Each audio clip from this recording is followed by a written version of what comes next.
Berikutnya adalah baja berkinerja tinggi.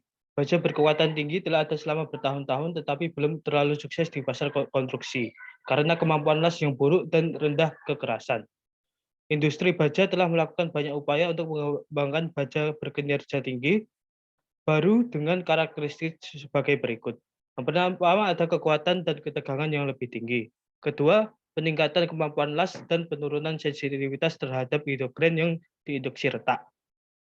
Yang ketiga, ketahanan korosi yang sama atau ditingkatkan. Kemudian, polimer yang diperkuat serat. FRP terdiri dari serat dan matriks polimer.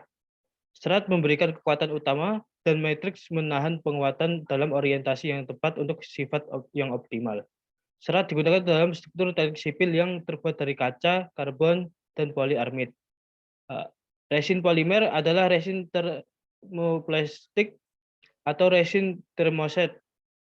Mereka banyak digunakan di berbagai bidang mulai dari kapal, barang konsumsi, pesawat terbang, komponen otomotif, dan aplikasi industri.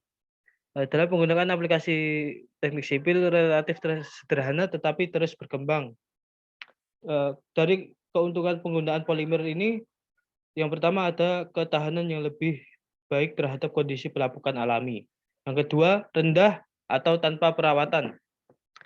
Yang ketiga, ringan. Yang keempat, kekuatan tinggi untuk rasio berat. Yang kelima, fleksibilitas tinggi namun dapat disesuaikan. Yang keenam, tahanan listrik tinggi dan dapat disesuaikan.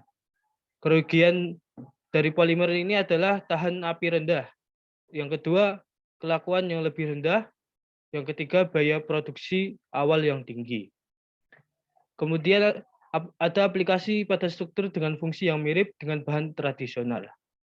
Semakin banyak jembatan batang kecil yang sebagian besar dibangun sebagian atau seluruhnya menggunakan FRP, khususnya di Amerika Serikat, di mana kegagalan jembatan yang terbuat dari beton bertulang tersebar luas, material relatif baru ini disambut dengan solusi untuk masalah korosi dan penurunan kualitas garam. Dengan demikian, jembatan TEJ-21 dengan panjang 11 meter dan lebar 8 meter yang sepenuhnya terdiri dari komposit FRP yang sedang dibangun di Butler County, Ohio di negara bagian, di mana kerusakan garam akibat es sangat parah. Bagian yang berbeda semuanya terdiri dari serat kaca yang tertanam dalam berbagai matriks. Dan jembatan ini memiliki berat total yang hanya sekitar 12 ton. Kemudian penggunaan FRS sebagai tulangan pada struktur existing. Penggunaan yang paling luas dalam teknik sipil adalah sebagai penguatan pada struktur yang dimana biasanya FRP terkait secara eksternal. Informasi lengkap tentang desain dan penggunaan tulangan polimer yang diperkuat serat yang diikat secara eksternal dalam struktur beton bertulang diberikan dalam referensi. FRP juga dapat digunakan untuk baja tulangan dan struktur kayu. Strip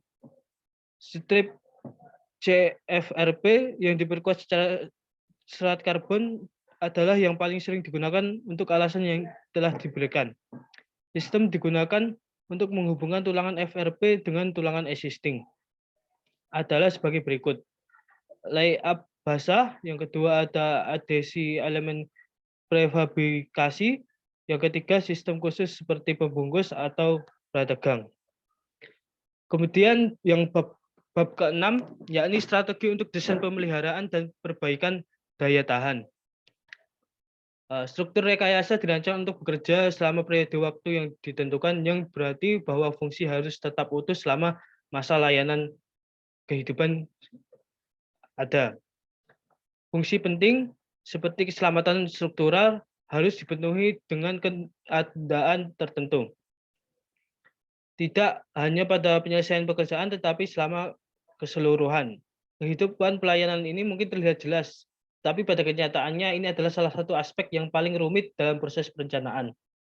Ini adalah aturan daripada pengecualian bahwa struktur menunjukkan cacat yang tidak terduga dalam salah satu atau lebih fungsi selama masa pakai desain. Sejauh menyangkut desain, ini karena kurangnya pengetahuan yang cepat tentang kinerja struktur dan bahan. yang tercermin dalam standar di mana pedoman untuk menentukan pelayanan umur produk umumnya sangat terbatas. Yang ketiga, pendekatan desain untuk masa pakai. Sehubung dengan masa pakai, sebagian besar spesifikasi mengacu pada standar sebagai berikut, yang meresapkan bahan baku tertentu, paduan logam, jenis generik pelapisan, ketebalan pelapis, komposisi beton, ketebalan penutup, pengawetan kondisi, lebar retak yang diinginkan, dan jenis kayu di lingkungan tertentu. Diasumsikan bahwa penentuan spesifikasi ini akan memastikan kehidupan pelayanan. Ada sejumlah alasan mengapa ada kecenderungan untuk merancang secara eksplisit untuk masa pakai melalui desain berbasis kinerja daripada secara implisit melalui spesifikasi preskriptif. Alasan-alasannya adalah sebagai berikut. Yang pertama, seringkali standar produk tidak cukup menjamin daya tahan diperlukan untuk memenuhi persyaratan masa pakai. Misalnya penerapan standar Eropa EN 206 pada beton tidak menjamin bahwa struktur beton bertulang di lingkungan laut. Yang kedua, persaingan antara jenis material yang berbeda berdasarkan daya tahan tidak dapat dilakukan secara objektif dengan kondisi yang dianggap memuaskan saat ini.